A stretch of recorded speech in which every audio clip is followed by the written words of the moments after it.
नमस्कार दोस्तों, स्वागत है आपका हमारे यूट्यूब चैनल पॉलिटेक्निक मंत्रा में। आज मैं आपको फिजिक्स का बहुत इंपॉर्टेंट टॉपिक है तापमिति, जिसमें हम लोग ताप और उसके अलग अलग पैमानों के बारे में चर्चा करेंगे।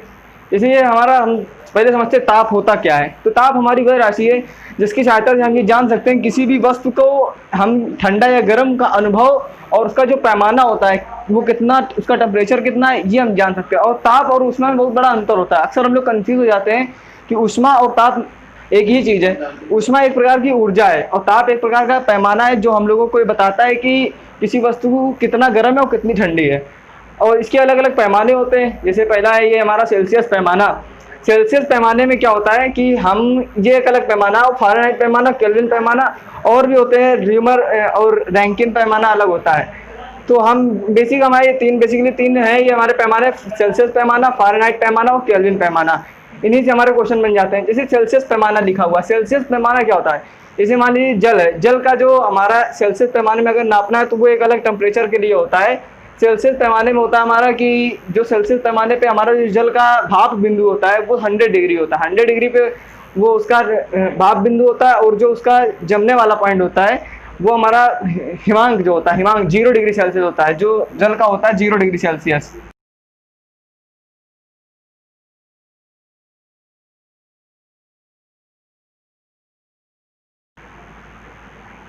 भाप बिंदु कह सकते हैं या फिर क्वथनांक, दोनों एक ही चीज है। ये हमारा 100 डिग्री सेल्सियस होता है। ये फॉर वाटर होता है, वाटर के लिए। ये हमारा वाटर के लिए इतना होता है। इसी तरह फारेनहाइट पैमाने में होता है। फारेनहाइट पैमाने को हम इसमें बदल सकते हैं। इसके लिए मैं आपको सब नहीं बताऊंगा, इसका एक फार्मूला होता है, वो समझ लेते हैं पहले। ये होता है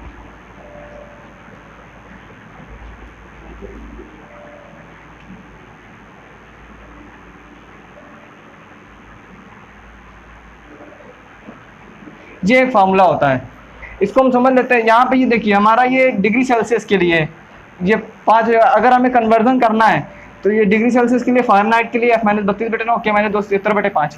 इस तरह से हम लोग कर सकते हैं आसानी से। इस तरह से हम लोग ये बदल सकते हैं।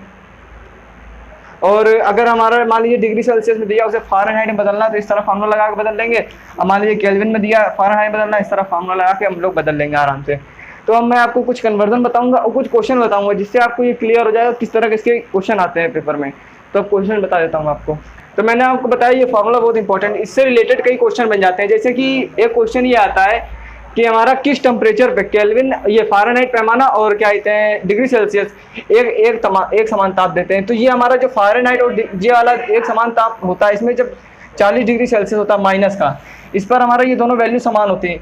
अगर आपको इसे सॉल्व करना है तो आप सिंपल C बराबर F बराबर, ये आपको अगर दोनों पैमाने एक रखने हैं तो यहाँ पर x मान सकते हो आप।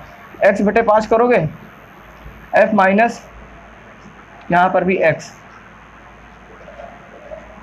9। जब इसका गुणा यहाँ पे कराओगे तो 9x आएगा, 5x, 5 दूनी 10 हासिल, और ये यहाँ पर आएगा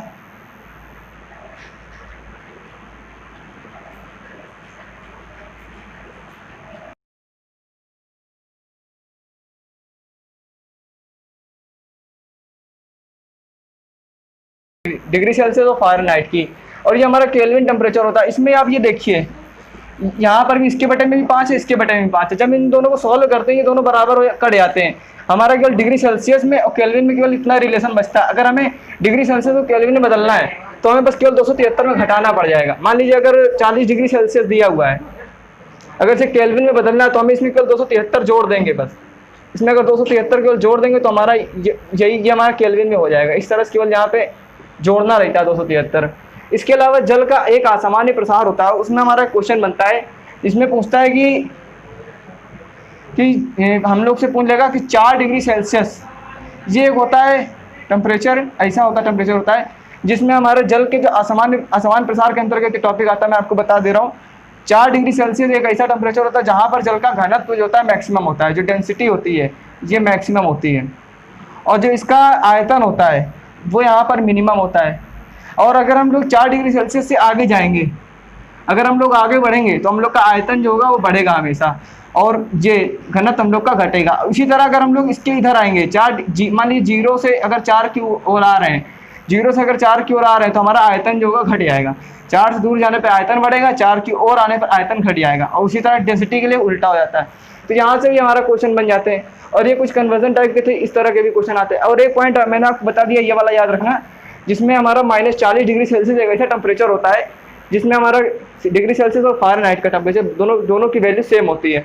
बस ये इतना समझना था। इसके अलावा मैं आपको अगला टॉपिक है विशिष्ट ऊष्मा और गुप्त ऊष्मा, उससे रिलेटेड कुछ क्वेश्चन आते हैं, मैं आपको बता दूंगा।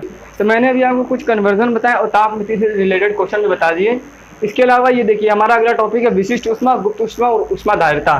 देखिए सबसे पहले समझ लेते हैं विशिष्ट ऊष्मा क्या होती है। अगर हमें किसी पदार्थ के 1 ग्राम, किसी पदार्थ जो 1 ग्राम है, अगर उसका टेम्परेचर 1 डिग्री सेल्सियस बढ़ाना है तो जितनी भी ऊष्मा की आवश्यकता होगी वो विशिष्ट ऊष्मा होती है। अगर किसी पदार्थ के 1 ग्राम का हमें 1 डिग्री सेल्सियस टेम्परेचर बढ़ाने के लिए जो ऊष्मा की आवश्यकता होती है वो हमारी विशिष्ट ऊष्मा होती है।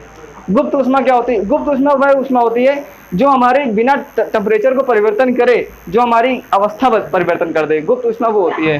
गुप्त ऊष्मा में हमारा ये होता है कि अगर मान लीजिए किसी पदार्थ का बिना टेम्परेचर परिवर्तन करे, वह ऊष्मा पदार्थ की वह ऊष्मा जो बिना ताप परिवर्तन करे पदार्थ की अवस्था को परिवर्तित कर दे।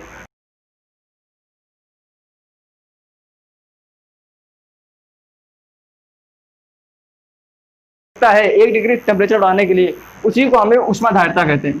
किसी भी पदार्थ का 1 ग्राम का अगर हमें 1 ग्राम क्या अगर हमें उसका 1 डिग्री टेम्परेचर बढ़ाना है तो जितनी भी ऊष्मा की आवश्यकता होगी वो सीधा ऊष्माधारिता होती है हमारी।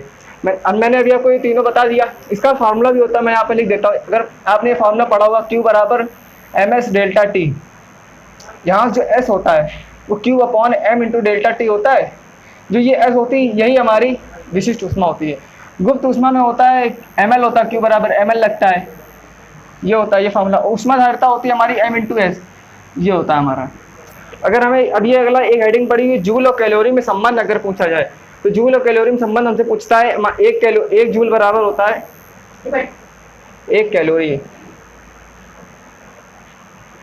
अगर पूछेगा 1 कैलोरी में होता है 1.2 जूल। ये सिंपल आपको पता होगा, लेकिन इसके अलावा आता है 1 किलो कैलोरी। अगर आएगा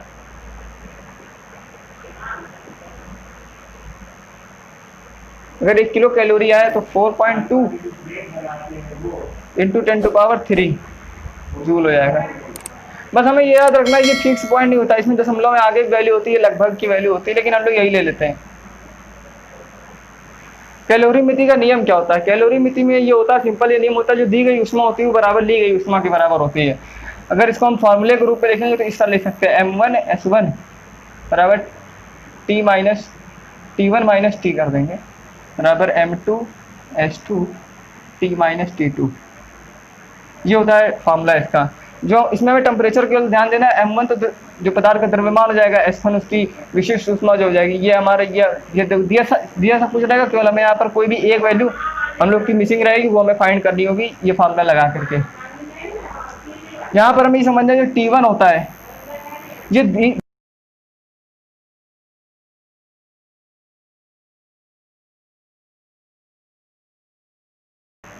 ताप होता है, और ये T2 जो होता है जो यहाँ पर दूसरी वस्तु होगी उसका जो टेम्परेचर होगा जो उसमें ले रही है, और जो T होता है ये T हमारा मिश्रण का ताप होता है। केवल यहाँ पर इतना ही था इस फार्मूले में। इसके अलावा जो क्वेश्चन आते हैं उससे हम लोग ये फार्मूला क्लियर कर पाएंगे, और भी इससे कुछ इंपॉर्टेंट क्वेश्चन आते हैं वो क्वेश्चन मैं आपको भी बता देता हूँ। बताया इसके अलावा मैंने आपको क्वेश्चन बता रहा हूँ, ये क्वेश्चन बहुत इंपॉर्टेंट है। इससे मैं एक क्वेश्चन से रिलेटेड कई चीज़ें बताऊँगा, आपको समझना है केवल। जैसे पहला क्वेश्चन आता है किसकी विशिष्ट ऊष्मा अधिक होती है? सबसे ज़्यादा मैंने अब यहाँ ऑप्शन नहीं लिखे क्योंकि ऑप्शन से आपको क्लियर ना हो पाता, केवल आप ऑप्शन क्लिक कर देते बस। देखिए विशिष्ट ऊष्मा जो होती है वो हमारी सबसे ज़्यादा अधिक होती है जल की। अगर हमारे ऑप्शन में कोई भी आ जाए तो केवल हमें जल पर ही टिक करना है, आपको केवल यह याद रखना है कि विशिष्ट ऊष्मा होती है जल की होती है, सबसे अधिक 1 होती है। अगर कोई पूछेगा तो 1 होती है जल की विशिष्ट ऊष्मा। बाकी किसी भी चीज़ की, पारे की ले लो आप, किसी भी चीज़ की लोगे तो उसकी विशिष्ट ऊष्मा 1 से कम ही होती है। और अगर एक अगला क्वेश्चन ये होता है, आपको केवल यहाँ पर ये ध्यान देना है कि अगर ऑप्शन में जल है तो आपको बस जल में टिक कर देना है और किसी ऑप्शन में क्लिक नहीं करना है। सेकंड क्वेश्चन है बर्फ की गलन की गुप्त ऊष्मा कितनी होती है? बर्फ की गलन गुप्त ऊष्मा 80 होती है, ये आपको याद रखना है। अगला क्वेश्चन है हमारा 100 ग्राम पानी का ताप अगर 5 डिग्री से 95 डिग्री सेल्सियस तक बढ़ाने में कितनी ऊष्मा की आवश्यकता होगी। अगर ये यहाँ पर हमें दिया हुआ है, इसकी स्पेसिफिक हीट दी हुई, विशिष्ट ऊष्मा दी हुई 4200 जूल प्रति किलोग्राम डिग्री सेल्सियस। अगर आपको ये मात्रा याद करने में दिक्कत होती है, इससे पहले मैंने एक वीडियो बना रखा है जिसमें मात्रा के बारे में मैंने बताया आपको, उसका मैं वीडियो लिंक में डाल दूंगा, आप डिस्क्रिप्शन में भी देख लेना या फिर आप आई बटन पर क्लिक करके देख लेना। वो वीडियो आपको वहाँ से मिल जाएगी, जिससे आपको मात्रा को विमा याद करने में दिक्कत नहीं होगी, क्योंकि एक दो क्वेश्चन उसमें भी आ जाते हैं। अभी आते हैं इस क्वेश्चन पे। ये क्वेश्चन कह रहा है कि 100 ग्राम पानी का टेम्परेचर 5 डिग्री सेल्सियस से 95 डिग्री सेल्सियस तक बढ़ाने में कितनी ऊष्मा की आवश्यकता होगी। तो हम लोगों ने अभी फार्मूला मैंने आपको बताया था, Q बराबर होता है mc डेल्टा टी। यहाँ पर आप ms लिखिए, mc लिखिए, कोई दिक्कत नहीं है। आप इसी ये इसकी विशिष्ट ऊष्मा होती है, बस ये आपको याद रखना है। तो यहाँ पे m हमें लिखना है, यहाँ पे m ग्राम में दिया हुआ है, इसको हम किलोग्राम में चेंज करेंगे तो यहाँ 0.1 आ जाएगा, इंटू सी जो हमारी विशिष्ट ऊष्मा दी हुई है 4200, ठीक है। और डेल्टा टी यहाँ से निकलेगा, आप यहाँ से 95 में -5 करेंगे, ये डेल्टा टी यहाँ से निकल आएगा हमारा, तो ये 90 आएगा, 90 डिग्री सेल्सियस। यही यहाँ पे 90 डिग्री सेल्सियस रख देंगे। तो जब आप इसको हल करोगे तो आएगा 3000, ये आपकी वैल्यू आ जाएगी कैलोरी, ये आ जाएगा आंसर आपका। तो ये हमारे इस तरह क्वेश्चन आते हैं, इसी से रिलेटेड क्वेश्चन आते हैं केवल। अगर आपको ये वीडियो अच्छा लगा तो वीडियो लाइक करिए, शेयर करिए, ताकि हम और लोगों को भी पढ़ा सके। बस अब मिलेंगे अगले वीडियो में।